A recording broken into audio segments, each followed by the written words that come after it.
ভবিষ্যৎ যুদ্ধে কেবল সেনাবাহিনী, ট্যাঙ্ক কিংবা গোলাবারুদ ব্যবহার করেই শত্রুদের মোকাবিলা করা সম্ভব হবে না।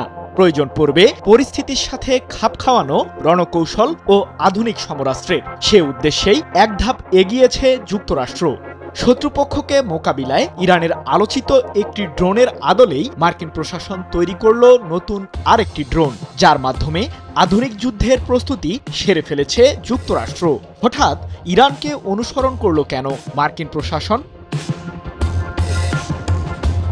মুখে বলে যুদ্ধ চাই না, তবে অন্তরে যেন বিষ রোপণ করেছে যুক্তরাষ্ট্র। পৃথিবীর বিভিন্ন জায়গায় সংঘাত বাঁধিয়ে দেওয়ার পেছনে খলনায়কের ভূমিকায় থাকে মার্কিন প্রশাসন। রাশিয়ার বিরুদ্ধে ইউক্রেনের যুদ্ধ কিংবা ফিলিস্তিনের গাজায় ইসরায়েলের চরম আগ্রাসন, সবকিছুতেই দফাদারির ভূমিকায় যুক্তরাষ্ট্র। আর এসব দেশকে অস্ত্র ও অর্থ দিয়ে সহায়তা করার অভিযোগ রয়েছে মার্কিন প্রশাসনের বিরুদ্ধে। তাই তো ইসরায়েলের মতো বন্ধু রাষ্ট্রগুলোর জন্য দফায় দফায় সমরাস্ত্র তৈরি করেই চলেছে হোয়াইট হাউস।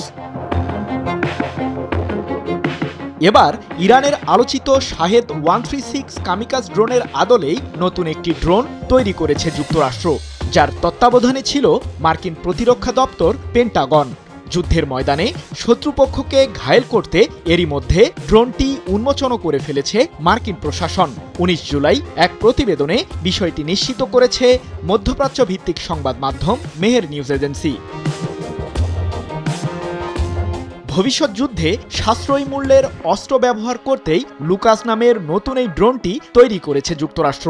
ড্রোনটি উন্মোচনের সময় উপস্থিত ছিলেন মার্কিন প্রতিরক্ষা মন্ত্রী পিট হেগসেথ। যুক্তরাষ্ট্রের অ্যারিজোনা অঙ্গরাজ্যের একটি ঠিকাদারি প্রতিষ্ঠান নতুন এই ড্রোনটি তৈরি করেছে। নতুন এই ড্রোনটি তৈরির পেছনে যুক্তরাষ্ট্রের উদ্দেশ্য মূলত ইন্দো প্রশান্ত মহাসাগরীয় অঞ্চলে নিজেদের আধিপত্যের বিস্তার করা। বিভিন্ন ধরনের মিশন পরিচালনা করতেই শাহেদ সিরিজের আদলে তৈরি এই ড্রোনটি ভূমিকা পালন করবে বলে মনে করেন পিট হেগসেথ। অদূর ভবিষ্যতে মার্কিন ও মিত্রবাহিনীর হয়ে যুদ্ধের মাঠে লড়বে লুকাস নামের ড্রোনটি।